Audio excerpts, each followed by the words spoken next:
Assalamualaikum warahmatullahi wabarakatuh. Semangat pagi dan salam sejahtera untuk kita semua. Siswa SMA, MA, dan SMK di seluruh tanah air, kelas online PPKN kembali hadir untuk menemani belajar kalian. Kali ini kita akan belajar tentang kewenangan lembaga-lembaga negara menurut Undang-Undang Dasar tahun 1945. Siswa sekalian, subpokok bahasan yang akan kita pelajari pada hari ini yang pertama, suprastruktur dan infrastruktur politik. Yang kedua, lembaga-lembaga negara menurut Undang-Undang Dasar tahun 1945. Yang ketiga, tata kelola pemerintahan yang baik. Dan yang keempat, partisipasi warga negara dalam sistem politik di Indonesia. Pengertian sistem politik. Sistem adalah suatu kesatuan dari unsur-unsur pembentuknya, baik yang berupa input atau masukan maupun output atau hasil yang terdapat dalam lingkungan, dan di antara unsur-unsur tersebut terjalin suatu hubungan yang fungsional. Politik dapat diartikan sebagai segala sesuatu tentang proses perumusan dan pelaksanaan kebijakan publik. Sistem politik dapat diartikan sebagai keseluruhan kegiatan politik di dalam negara atau masyarakat, yang mana kegiatan tersebut berupa proses alokasi nilai-nilai dasar kepada masyarakat dan menunjukkan pola hubungan yang fungsional di antara kegiatan-kegiatan politik tersebut. Siswa sekalian, untuk lebih jelasnya kita lihat skema sistem politik menurut David Easton. Pada lingkup input ada tuntutan dan dukungan. Nah, tuntutan dari masyarakat ini diolah oleh DPR bersama Presiden dalam bentuk suatu keputusan atau tindakan. Keputusan atau tindakan ini bisa berupa undang-undang. Nah, undang-undang ini merupakan output. Nah, di sini ada faktor lingkungan yang mendukung, baik di lingkungan input, di sini adalah pekerja, dan di lingkungan output, di sini adalah perusahaan yang mendukung untuk keberhasilan dari undang-undang yang dituntut oleh pekerja tadi. Nah, ini merupakan alur kerja dari sistem politik. Selanjutnya, apa saja ciri-ciri sistem politik? Yang pertama, memiliki tujuan. Nah, contohnya tadi, tujuannya adalah bagaimana agar kesejahteraan pekerja makin meningkat. Yang kedua, mempunyai komponen-komponen. Nah, komponen di sini ada tadi input, ada proses, ada output. Yang ketiga, tiap komponen memiliki fungsi yang berbeda. Tadi input dari masyarakat yang memberikan masukan, proses berarti yang memproses sehingga terbentuk sebuah undang-undang, dan output berupa hasil, di mana hasil tersebut atau undang-undang tersebut harus dilaksanakan oleh pemberi kerja, yaitu perusahaan. Yang keempat, adanya interaksi antara komponen satu dengan yang lainnya. Berarti di sini antara pekerja dengan DPR dan Presiden yang menghasilkan undang-undang, dan perusahaan sebagai pengamal atau pelaksana dari input harus terjadi, sehingga tuntutan untuk bekerja dengan gaji atau kesejahteraan yang memadai dapat terlaksana.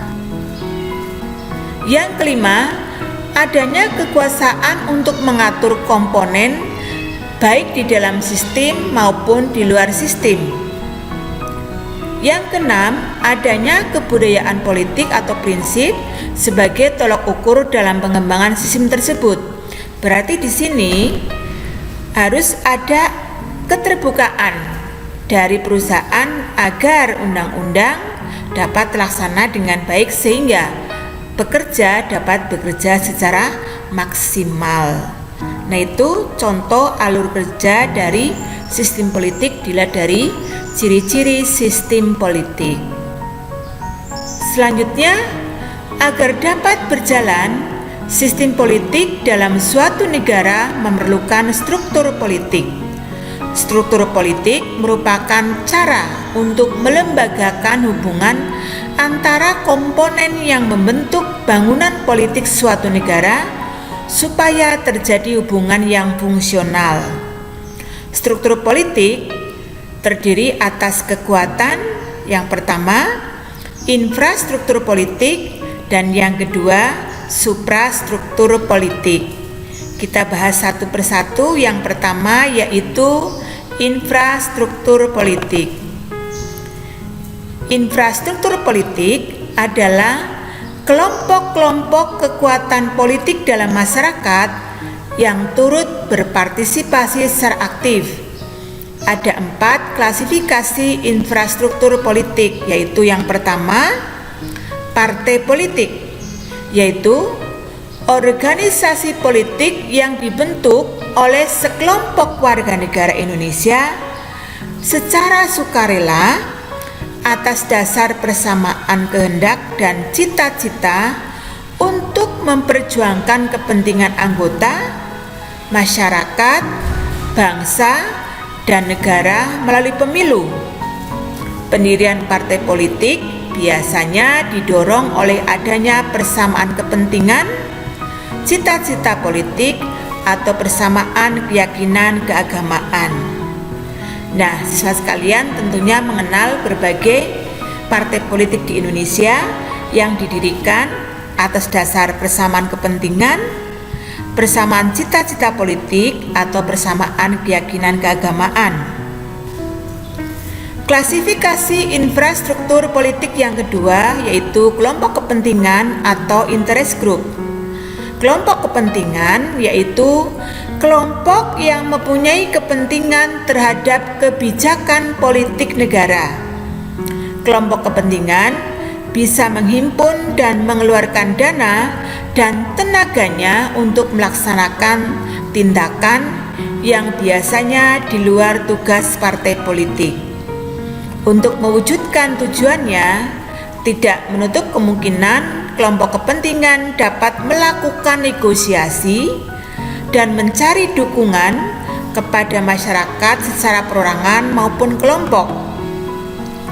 Contoh kelompok kepentingan diantaranya serikat dagang, serikat buruh, atau lembaga swadaya masyarakat. Nah, contoh dari LSM, Yayasan Lembaga Bantuan Hukum Indonesia, atau Koordinator untuk Orang Hilang dan Tindak Kekerasan. Siswa sekalian, kita teruskan klasifikasi infrastruktur politik yang ketiga, yaitu kelompok penekan atau pressure group. Kelompok penekan yaitu kelompok yang bertujuan memperjuangkan keputusan politik. Nah, keputusan politik contohnya di sini adalah undang-undang atau kebijakan publik yang dikeluarkan oleh pemerintah. Kelompok ini biasanya tampil ke depan dengan berbagai cara untuk menciptakan pendapat umum yang mendukung keinginan kelompok mereka. Nah, contohnya gerakan mahasiswa dari tahun ke tahun, aksi 212, atau di era digital ini ada change.org, di mana masyarakat bisa menciptakan pendapat umum melalui digital atau internet, dan aksi mogok kerja. Nah, ini contoh-contoh dari kelompok penekan yang memperjuangkan keputusan politik.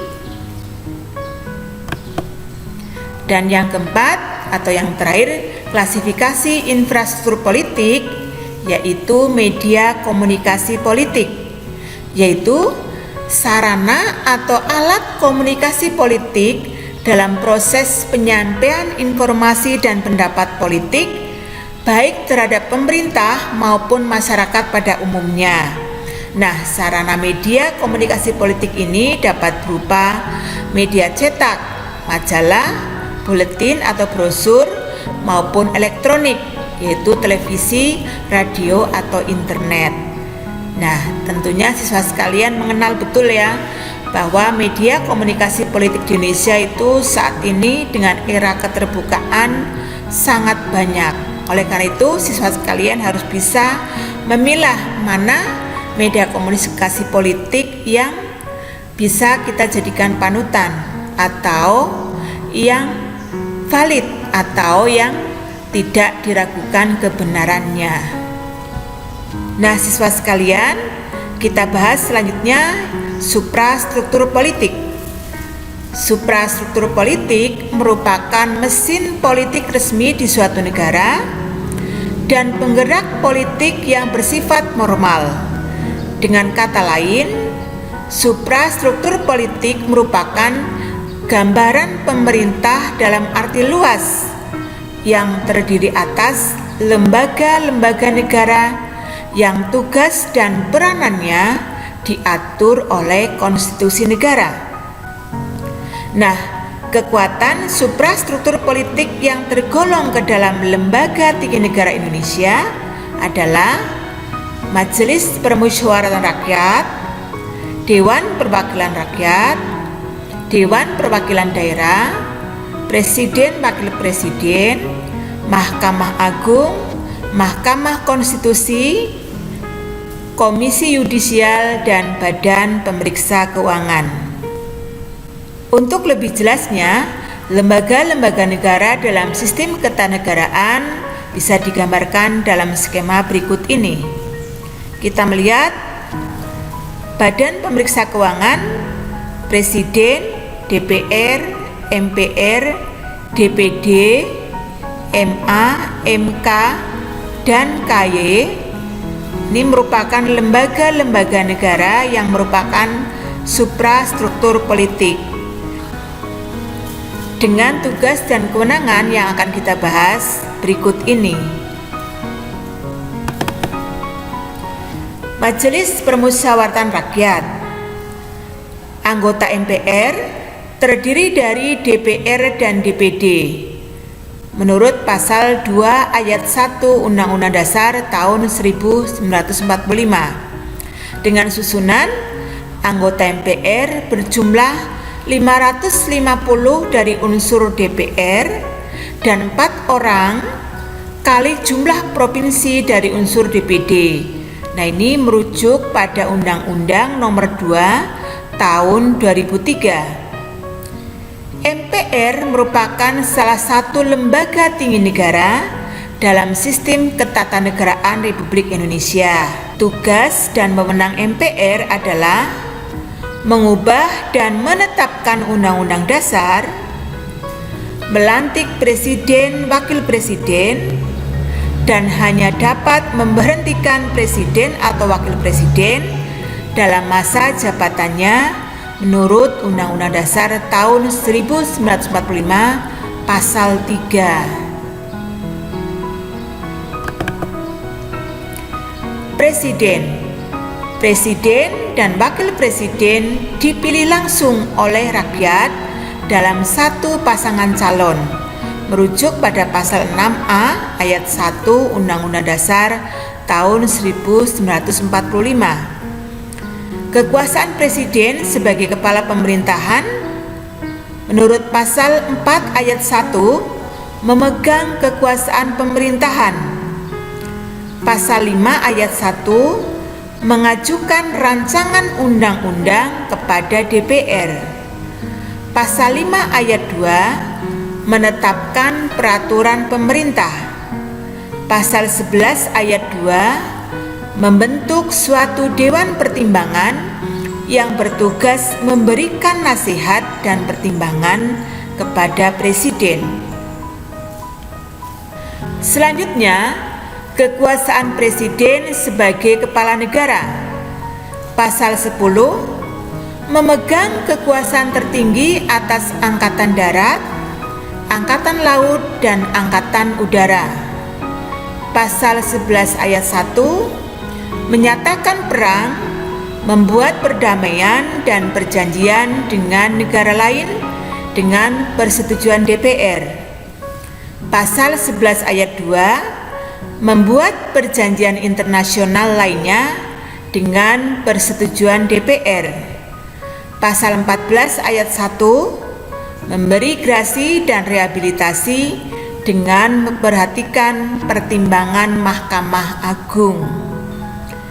Siswa sekalian, kita teruskan lembaga negara yang kedua dalam bahasan kita, yaitu Dewan Perwakilan Rakyat. Anggota DPR dipilih melalui pemilu merujuk pada pasal 19 ayat 1 Undang-Undang Dasar tahun 1945.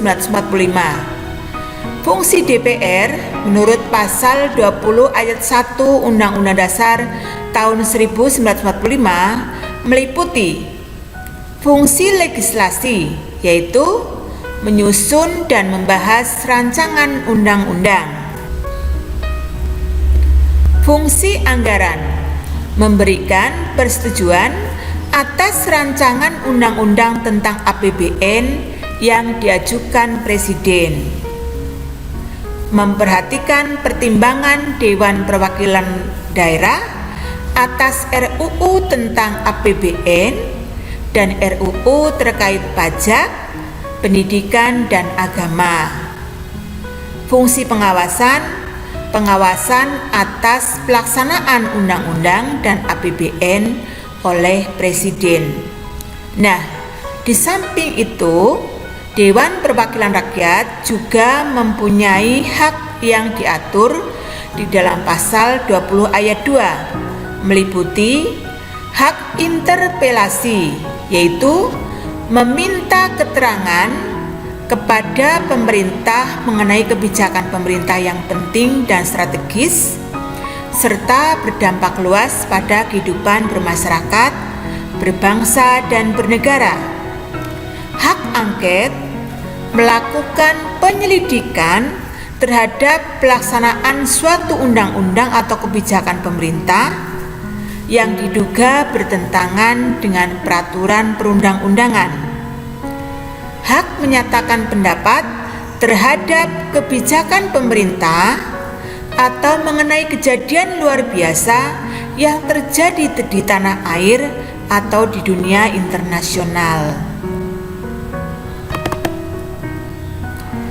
Hak anggota DPR yang lain, siswa sekalian, diantaranya hak mengajukan pertanyaan secara tertulis kepada Presiden, hak menyampaikan usul atau pendapat, hak imunitas. Nah, hak imunitas ini merupakan hak anggota lembaga perwakilan rakyat untuk membicarakan atau menyatakan secara tertulis segala hal di dalam lembaga tersebut tanpa boleh dituntut di muka pengadilan.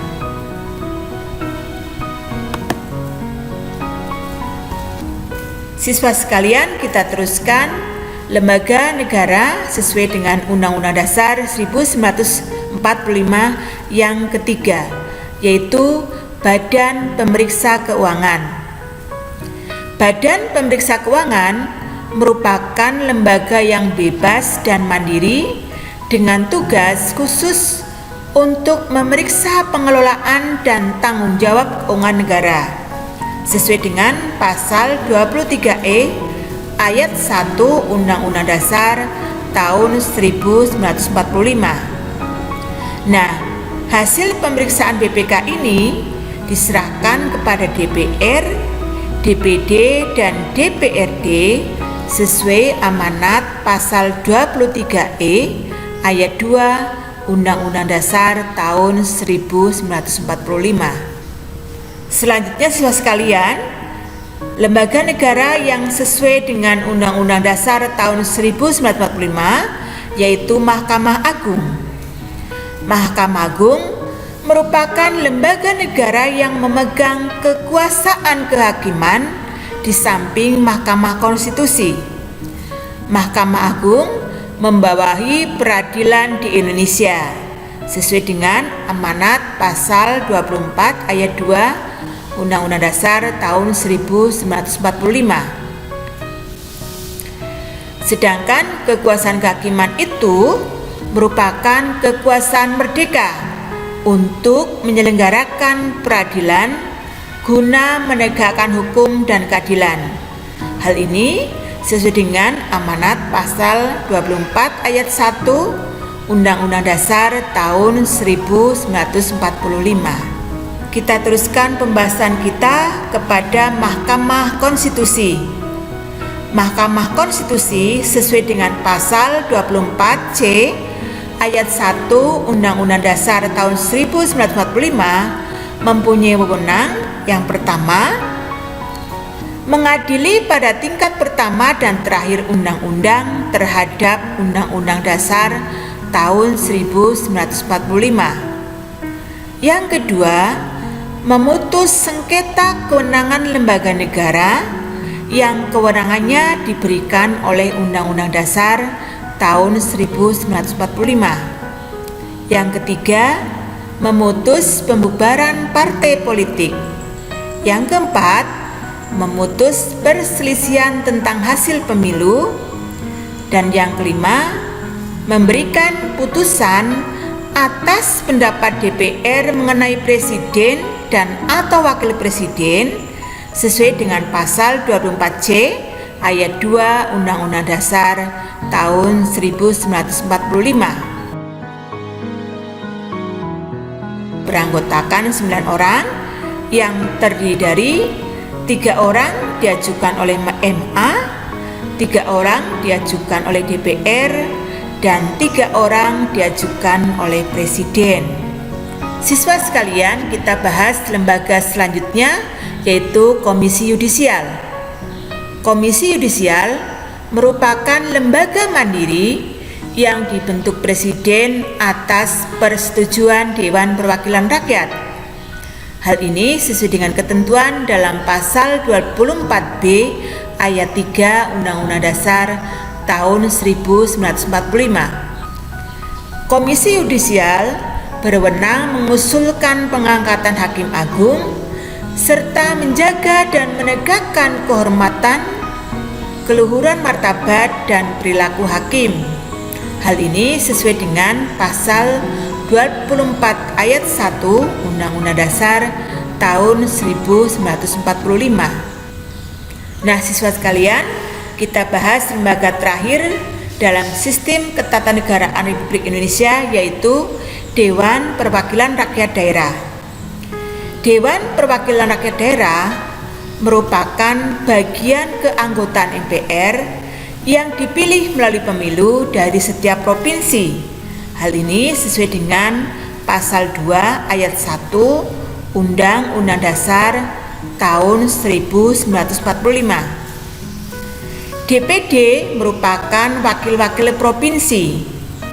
Anggota DPD berdomisili di daerah pemilihannya, namun selama bersidang bertempat tinggal di ibu kota negara.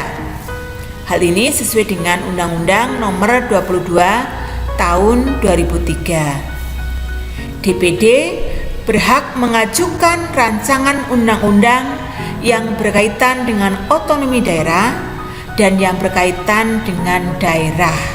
Nah, siswa sekalian, kita bahas pokok bahasan yang ketiga pada kesempatan ini, yaitu tata kelola pemerintahan yang baik. Menurut World Bank, tata kelola pemerintahan yang baik atau good governance adalah suatu penyelenggaraan manajemen pembangunan yang solid dan bertanggung jawab, yang sejalan dengan prinsip demokrasi, dengan pasar yang efisien, penghindaran salah alokasi dana investasi, dan pencegahan korupsi baik secara politik maupun administratif, menjalankan disiplin anggaran, serta penciptaan legal and political work bagi tumbuhnya aktivitas usaha. Unsur pokok tata kelola pemerintahan yang baik. Untuk menghasilkan tata kelola pemerintahan yang baik harus ada 3 unsur, yaitu pemerintah yang menangani administrasi, swasta atau wirausaha yang bergerak dalam pelayanan publik, dan warga masyarakat sebagai stakeholders. Nah, apa saja karakteristik tata kelola pemerintahan yang baik? Menurut Laode Ida, tata kelola pemerintahan yang baik memiliki ciri-ciri sebagai berikut. Yang pertama, terwujudnya interaksi yang baik antara pemerintah, swasta, dan masyarakat dalam pengaturan kehidupan sosial politik dan sosial ekonomi. Yang kedua, proses penguatan diri sendiri dalam mengatasi dinamika masyarakat. Yang ketiga, terwujudnya independensi melalui koordinasi antar ketiga unsur.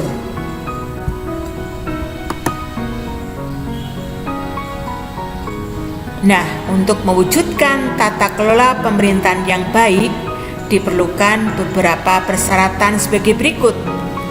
Yang pertama, mewujudkan efisiensi manajemen.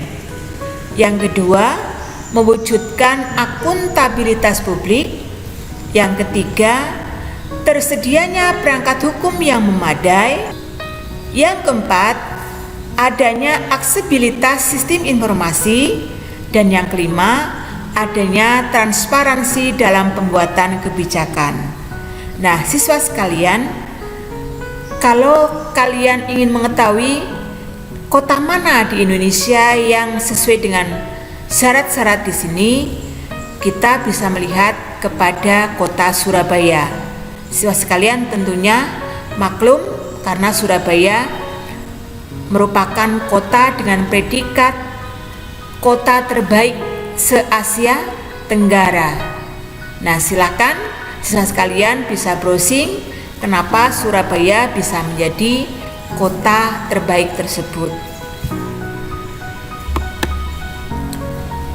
Siswa sekalian, kita bahas pokok bahasan yang terakhir pada hari ini tentang partisipasi warga negara dalam sistem politik di Indonesia. Partisipasi politik merupakan kegiatan yang dilakukan oleh warga negara, baik secara individu maupun kolektif, atas dasar keinginan sendiri maupun dorongan dari pihak lain, yang tujuannya untuk mempengaruhi keputusan politik yang akan diambil oleh pemerintah agar keputusan tersebut menguntungkannya. Bila dihubungkan dengan hak dan kewajiban warga negara, partisipasi politik merupakan kewajiban yang harus dilaksanakan sebagai wujud tanggung jawab warga negara. Partisipasi politik dapat dilaksanakan mulai dari sekolah, masyarakat, sampai ke lingkup negara. Nah, demikian pembahasan kita di hari ini. Sampai jumpa lagi pada kelas online PPKN berikutnya. Wassalamualaikum warahmatullahi wabarakatuh.